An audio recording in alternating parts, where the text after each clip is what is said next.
Okay, let's get right into it. You know, some stories sound like they're straight out of a thriller movie, but this one is terrifyingly real. We're talking about staggering wealth, crimes hidden in plain sight, and a web of power that goes all the way to the very top. So today, we're going to try and untangle this whole thing and really see what the Epstein files are all about. So, to really get a grip on this, we're not going to start with the man himself. No, we're starting with the place. A place that looked like a private paradise, but as you'll see, it was actually the dark, beating heart of a massive criminal operation. So, what's at the core of all this? You've got this infamous island hiding just awful secrets, and then a really mysterious death in a high security jail that just made everything even murkier. The biggest question is, right, how did one guy get away with so much for so long? Well, it really boils down to a few key things. Think of this whole scandal like a giant dark puzzle, and these are the four main pieces you have to understand. You've got the private island, which was basically a fortress. You've got his private jet, infamously nicknamed the Lolita Express, flying people all over the globe. Then there's the guest list. I mean, we're talking presidents, princes, the works. And finally, the secret files, the alleged leverage that held the whole thing together. I mean, the sheer scale of what was happening on this island, Little St. James, is just staggering. On the surface, it was a 72-acre Caribbean paradise, a billionaire's playground. But underneath all that luxury, there were reports of a whole network of secret underground tunnels. Now, were they just for staff to move around without being seen, or was it for something much, much darker? The whole place was engineered, from the ground up, for absolute secrecy. Okay, so who was this guy at the center of it all? How does someone even build an empire like this, complete with a private island fortress? To get that, we've got to rewind. Let's go back to the beginning and look at his almost unbelievable rise from a pretty normal job to a master of the financial world. Seriously, his path to power is pretty wild. He starts out in the 1970s as a math teacher. A math teacher. Then, boom, he jumps into Wall Street in the 80s and just skyrockets. By the 90s, he's managing money for billionaires, guys like Leslie Wexner, and he's making massive commissions. That's the money that let him build this whole empire of luxury homes in New York, New Mexico, Paris, and, of course, the private island. That island was the real foundation of his power. But here's the thing, all that money, all that power, it was hiding a really dark secret. Now we're going to look at how this financial empire was allegedly the engine for a very sophisticated criminal ring, and more importantly, which powerful people got pulled into its orbit. And make no mistake, he wasn't doing this alone. Not by a long shot. Epstein, he was the architect, right? The guy with the money and the network, but his key partner was Ghislaine Maxwell. She was a well-known British socialite, and according to tons of court testimony and victim accounts, she was the recruiter. The madam, if you will. She allegedly used her high society status and charm to find and lure vulnerable young women and girls into this web. Okay, and this is where the story just blows up. The list of people connected to him reads like a who's who of global power. I'm talking flight logs showing former President Bill Clinton on Epstein's private jet 26 times. Donald Trump was a friend and a neighbor back in the 90s.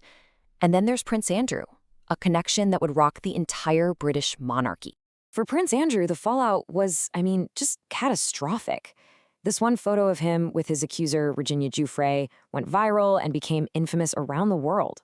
The scandal got so big that he was forced to step down from all his royal duties. He ended up paying a multi-million-dollar settlement, and eventually he was stripped of his military titles and even lost the right to be called His Royal Highness. A total collapse. So you think with all this evidence, all these victims coming forward, that justice would be swift, right? Well, Epstein's first real run-in with the law is a pretty chilling example of how it seems money and power can literally bend the justice system. This is what brings us to that notorious 2008 plea deal. So get this, he's facing serious federal charges with accusations from dozens of underage girls. But instead of a trial, a secret deal is made, a non-prosecution agreement struck behind closed doors by the U.S. attorney at the time, Alexander Acosta. The victims, they were kept completely in the dark, and the final sentence was just shockingly light. Only 18 months in a private wing of a jail, and the deal gave immunity not just to him, but to any of his unnamed co-conspirators. Just Unbelievable. And calling it jail time is almost a joke. It was a complete farce to so many people. He got work release, which meant he could leave the jail for 12 hours a day, 6 days a week, and just go to his office. He only ended up serving 13 months. This wasn't justice. It was less than a slap on the wrist. And then, for years, the story just kind of went cold. It seemed like he'd gotten away with it. But thanks to the incredible courage of the victims and some really persistent journalists, the whole thing came crashing down. And what followed was a huge arrest, a really shocking death, and finally, a day of reckoning for his closest accomplice. So the dam finally bursts in 2018. A reporter named Julie K. Brown writes this explosive expose called Perversion of Justice, and it blows the lid off that secret 2008 deal. That directly leads to Epstein getting arrested again in July 2019 on federal sex trafficking charges. But then, just about a month later, he's found dead in his jail cell. The whole thing could have ended there, but it didn't. The investigation pushed on, and in July 2020, Ghislaine Maxwell was arrested. She was eventually sentenced to 20 years in prison in 2022.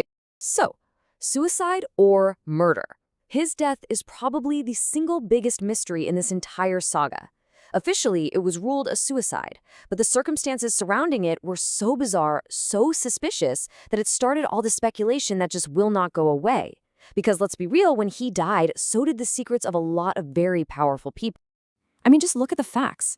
The 2 security cameras right outside of his cell, both malfunctioned that night. The 2 guards who were supposed to be on duty, they were apparently asleep. And on top of all that, he'd been taken off suicide watch just a few days earlier. So was this just a perfect storm of unbelievable mistakes and coincidences, or was he silent? So Epstein himself might be gone, but this story is nowhere near over.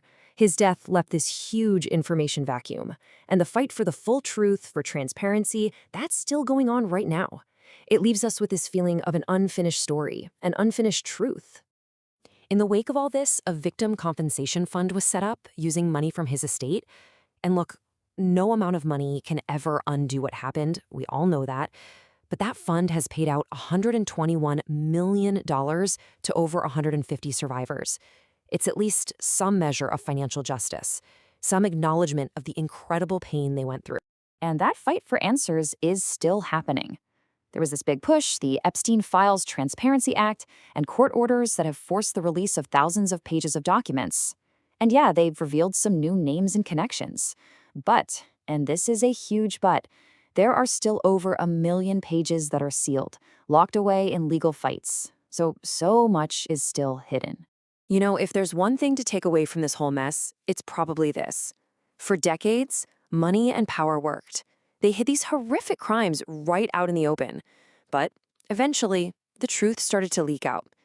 It just goes to show you that while influence and power can delay justice, maybe for a long time, it can't erase the truth forever.